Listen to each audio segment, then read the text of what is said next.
ನರಸೀಪುರದಲ್ಲಿ ನಡೀತಾ ಇರುವಂತಹ ಕುಂಭಮೇಳ ಇನ್ನೇನು ಕೆಲವೇ ಹೊತ್ತಲ್ಲಿ ಚಾಲನೆ ಸಿಗುತ್ತೆ. 3 ದಿನಗಳ ಕಾಲ ನಡೆಯುತ್ತೆ. ಸಾವಿರ ಲಕ್ಷ ಸಂಖ್ಯೆಯಲ್ಲಿ ಭಕ್ತರು ಬಂದು ಈ ಪುಣ್ಯ ಸ್ನಾನವನ್ನ ಮಾಡ್ತಾರೆ. ಪುಣ್ಯ ಸ್ನಾನ ಅಂದ ತಕ್ಷಣ ಆ ಪುಣ್ಯ ಸ್ನಾನವನ್ನ ಮಾಡುವಂತ ವಿಧಿ ವಿಧಾನ ಹೇಗಿರಬೇಕು, ಏನು ಕ್ರಮ ಇದೆ, ಅದ್ರ ಬಗ್ಗೆ ಎಷ್ಟೋ ಜನಕ್ಕೆ ಗೊತ್ತಿರೋದಿಲ್ಲ. ಗುರುಜಿ, ಈಗ ನಾವೆಲ್ಲಾದ್ರೂ ಈ ತರದ್ದು ದೇವಸ್ಥಾನಗಳಿಗೆ ಹೋದ್ರೆ ಅಲ್ಲಿ ಕೆಲವು ಜನ ಪುಣ್ಯ ಸ್ನಾನ ಮಾಡ್ತಿರ್ತಾರೆ. ನೋಡಿದ್ರೆ ಅನ್ಸುತ್ತೆ ಹಿಂಗ ಪುಣ್ಯ ಸ್ನಾನ ಮಾಡೋದು ಅಂತ. ಸೋಪ್ ಹಾಕೊಂಡು ಸ್ನಾನನೇ ಮಾಡ್ತಿರ್ತಾರೆ, ಬಟ್ಟೆ ತೆಗೆದು ಅಲ್ಲೇ ಬಿಸಾಕ್ ಹೋಗಿರ್ತಾರೆ. ಅದಕ್ಕೊಂದು ರೀತಿ ನೀತಿ ಇರುತ್ತೆ, ಒಂದು ಕ್ರಮ ಇರುತ್ತೆ, ಅದು ಎಷ್ಟೋ ಜನಕ್ಕೆ ಗೊತ್ತಿರೋದಿಲ್ಲ. ಗುರುಜಿ, ಅದ್ರ ಬಗ್ಗೆ ಎಕ್ಸ್ಪ್ಲೇನ್ ಮಾಡಿ. ಸಾಧಾರಣವಾಗಿ ಏನು ಹೇಳುತ್ತೆ ಶ್ವೇತಾ ಅಂದರೆ, ಕುಂಭ ಸ್ನಾನದಲ್ಲಿ ಪುಣ್ಯ ಸ್ನಾನ ಆಗಲಿ ಒಂದು ನದಿ ಸ್ನಾನ ಮಾಡ್ಬೇಕಾದ್ರೆ ಏನು ಹೇಳುತ್ತೆ ಅಂದರೆ, ಯಾವ ಕಾಲಕ್ಕೂ ನದಿಗೆ ಇಳಿಯಕ್ಕೆ ಮೊದಲೇ ಗಂಗೆ ಸ್ಮರಣೆನ ಮಾಡ್ಕೋಬೇಕು, ನದಿಯ ದೇವತಾ ಸ್ಮರಣೆ ಮಾಡ್ಕೋಬೇಕು. ಆಗ ಗಂಗೆ ಚಮನೆ ಚೈವ ಗೋದಾವರಿ ಸರಸ್ವತಿ ನರ್ಮದಾ ಸಿಂಧು ಕಾವೇರಿ ಜಲೇಸ್ಮಿನ್ ಸನ್ನಿಧಿ ಕುರು, ಆ ಜಲವನ್ನು ಸ್ಮರಣೆ ಮಾಡಿಕೊಂಡು ನಾನು ಮಾಡಿರ್ತಕ್ಕಂಥ ಪಾಪಕರ್ಮಗಳು ಏನಾದಿದೆ ದಯವಿಟ್ಟು ತೊಳಿ, ನಿನ್ನ ಪರ್ಮಿಷನ್ ಇದ್ದು ನಾನು ಮುಳುಗ್ತಾ ಇದ್ದೀನಿ ಅಂತ ಫಸ್ಟ್ ಹೋಗಬೇಕು. ಅಲ್ಲಿ ಹೋಗೋಕ್ಕೆ ಮೊದಲು ಗಂಗಾ ಪೂಜೆಯನ್ನು ಮಾಡ್ತಕ್ಕಂಥದ್ದು, ಸ್ಮರಣೆ ಮಾಡಿಕೊಂಡು ಪ್ರಾರ್ಥನೆ ಮಾಡೋದು, ಸಂಕಲ್ಪ ಮಾಡ್ಕೋಬೇಕು. ಭಾಳ ಮುಖ್ಯವಾದ ಸಂಕಲ್ಪ ಏನೇ ಅಂತ, ನದಿ ಸ್ನಾನ ಮಾಡ್ತಾ ಇದ್ದ ಸಮಯದಲ್ಲಿ ನನ್ನ ಪೂರ್ವಜರು ಯಾರಾದರೂ ಇದ್ದರೆ, ಪಿತ್ರಾರ್ಜಿತಗಳು ಯಾರಾದರೂ ಹೋಗಿದ್ದರೆ ಅವರಿಗೆಲ್ಲ ಪಾಪಕರ್ಮಗಳು ಮೋಕ್ಷ. ಯಾಕಂದರೆ ಗಂಗೆ ಬಂದಿರೋದೇ ಭಗೀರಥನ ಜೊತೆ ಎಲ್ಲರನ್ನೂ ಬದುಕಿಸೋಕ್ಕೋಸ್ಕರ ಬರ್ತಾಳೆ ಭೂಮಿಗೆ ಅಂತ ಧರೆಗಿಳಿದು ಬಂದಕ್ಕಂಥ ಅಂಥ ಒಂದು ಭಗೀರಥ ಋಷಿ, ಅಂಥ ಒಂದು, ಅದಕ್ಕೆ ಅವಳನ್ನ ಭಾಗೀರಥಿ ಅಂತ ಬೇರೆ ಕರೀತಾರೆ. ಬಾಗನವನ್ನು ಭಾಗೀರಥಿಗೆ ಕೊಡಬೇಕು. ಯಾವಾಗ ನೀವೆಲ್ಲ ಸ್ನಾನ ಆದ ಮೇಲೆ ಗಂಗೆ ಪೂಜೆಯನ್ನು 5 ದೀಪಗಳು ತಗೊಂಡು ಹಣತೆಯನ್ನು ಮಾಡಿ ನೀರಿಗೆ ಬಿಡಬೇಕು.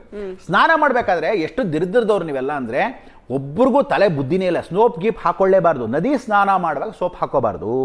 ನೀವೇನು ಮನೆ ಸ್ನಾನ ಮಾಡ್ತಾ ಇದ್ದೀರಾ, ಅಥವಾ ಏನು ಬಾತ್ರೂಮಲ್ಲಿ ಸ್ನಾನ ಮಾಡ್ತಿದ್ದೀರಾ, ಬಾತ್ ಟಬ್ಬಲ್ಲಿ ಮಾಡ್ತಿದ್ದೀರಾ, ಶವರ್ ಬಾತಲ್ಲಿ ಮಾಡ್ತಿದ್ದೀರಾ, ಖಂಡಿತ ಇಲ್ಲ. ನದಿಯಲ್ಲಿ ಒಂದು ಚೂರು ಮಾಡಬಾರ್ದು. ಪ್ರಾಕ್ಟಿಕಲ್ಲಾಗೂ ಮಾಡಬಾರ್ದು, ಥಿಯರಿಟಿಕಲ್ಲಾಗೂ ಇರಬೇಕು. ತಲೆ ಇರಬೇಕು ನಿಮಗೆ. ಏನು ಅಂದರೆ, ನೀವು ಸೋಪ್ ಹಾಕೊಂಡಾಗ ಎಷ್ಟೋ ಮೀನುಗಳು ಸತ್ತು ಹೋಗುತ್ತೆ, ಕೆಮಿಕಲ್ ದೆರೆದವ್ರು ತಂದು. ನೀವು ಅಲ್ಲಿ ಸ್ನಾನ ಮಾಡುವಾಗ ಬರೀ ಹಾಲನ್ನು, ಎಣ್ಣೆಯನ್ನು, ಎಲ್ಲ ವಿಶೇಷವಾಗಿರ್ತಕ್ಕಂಥ ಪತ್ರೆಯನ್ನು, ಪೂಜೆಯನ್ನು ಮಾಡಿ ತಲೆ ಮೇಲೆ ಇಟ್ಟುಕೊಂಡು, ವಿಶೇಷವಾಗಿರ್ತಕ್ಕಂಥ ಈಗ ಏನು ರಥಸಪ್ತಮಿ ಇತ್ತು, ಸಪ್ತ ಮಹಾಸಪ್ತ, ಸಪ್ತ ದ್ವೀಪ ವಸುಂಧರ, 7 ದ್ವೀಪಗಳಿರತಕ್ಕಂಥ ಸಪ್ತಮಾತ್ರಿಕೆಯರು, ಸಪ್ತ ದ್ವೀಪ ವಸುಂಧರ, ಇಂಥ ಭೂಮಿ ಸಪ್ತ ದ್ವೀಪ ವಸುಂಧರ, ಸಪ್ತಾರ್ಕ ಮಹಾದೇವ, ಸಪ್ತಮಿ ರಥಸಪ್ತಮಿ. ಈ ರಥದಲ್ಲಿ ನೀನು ಹೋಗ್ತಾ ಇದೆಯಾ, ಆ ರಥದಲ್ಲಿ ನಾನು ಮುಂದೆ ಹೇಳ್ತೀನಿ ಅಂತ ನಮಸ್ಕಾರ ಮಾಡಿ ಮುಳುಗಬೇಕು. ತದನಂತರ ಸ್ನಾನ ಮಾಡಿ ಆಚೆ ಬಂದಾಗ 3 ಸರಿ ಮುಳುಗಬೇಕು. ಯಾವತ್ತು ತಿಳ್ಕೊಳ್ಳಿ, ನೀರಲ್ಲಿ ಮುಳುಗಬೇಕಾದ್ರೆ ಪೂರ್ವಕ್ಕೆ ನಿಂತ್ಕೊಂಡು 3 ಸರಿ ಮುಳುಗಬೇಕು. ನೀರು ಫೋರ್ಸ್ ಆಗಿದ್ರೆ ಯಾವನ್ನೋ ಹಿಡ್ಕೋಬೇಕು ಕೈನ. ನೀವು ಮುಳುಗಿದ್ರೆ ಹೋದವ್ರು ಹೋಗೇ ಬಿಡ್ತೀರ, ಆಮೇಲೆ ಹಂಗೂ ಮಾಡ್ಬಿಡ್ಬೇಡಿ.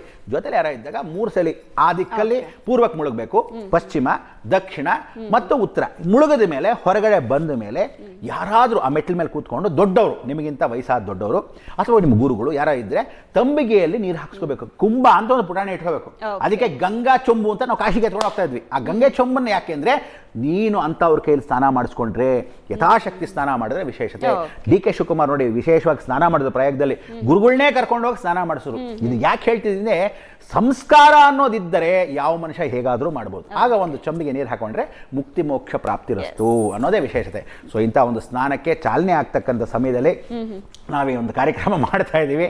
ನಿಮಗೆಲ್ಲ ಆಯುರ ಆರೋಗ್ಯ ಐಶ್ವರ್ಯ ಅಭಿವೃದ್ಧಿಯನ್ನು ಕೊಟ್ಟು ಅಗಸ್ತ್ಯೇಶ್ವರ ಮತ್ತು ವಿಶೇಷವಾಗಿರ್ತಕ್ಕಂಥ ದಕ್ಷಿಣ ಭಾರತದ ತ್ರಿವೇಣಿ ಸಂಗಮದ ಒಂದು ಮಾಘ ಸ್ನಾನಕ್ಕೆ ನೀವೆಲ್ಲ ಹೋಗ್ಬರೋ ಅವಕಾಶ ಇಲ್ಲಿ ನಮಗೆ ಸಿಕ್ಕಿದೆ. ಆ ಗುಂಜಾ ನರಸಿಂಹ ಒಂದು ಗುಳಗಂಜಿಯಷ್ಟು ತೀರ್ಥದಷ್ಟು ಶ್ರೇಷ್ಠತೆ ನಿಮಗೆ ಕೊಟ್ಟು ಅಭಿವೃದ್ಧಿಯನ್ನು ಮಾಡಿ ಅಂತ ನಿಮಗೆಲ್ಲರೂ ಹಾರೈಸ್ತೀನಿ. ಥ್ಯಾಂಕ್ ಯು ಗುರುಜಿ, ಬಹಳಷ್ಟು ವಿಷಯವನ್ನ ನಮ್ಮ ವೀಕ್ಷಕರಿಗೆ ತಿಳಿಸ್ಕೊಟ್ಟಿದ್ದೀರಿ. ಧನ್ಯವಾದಗಳು. ನಮಸ್ಕಾರ.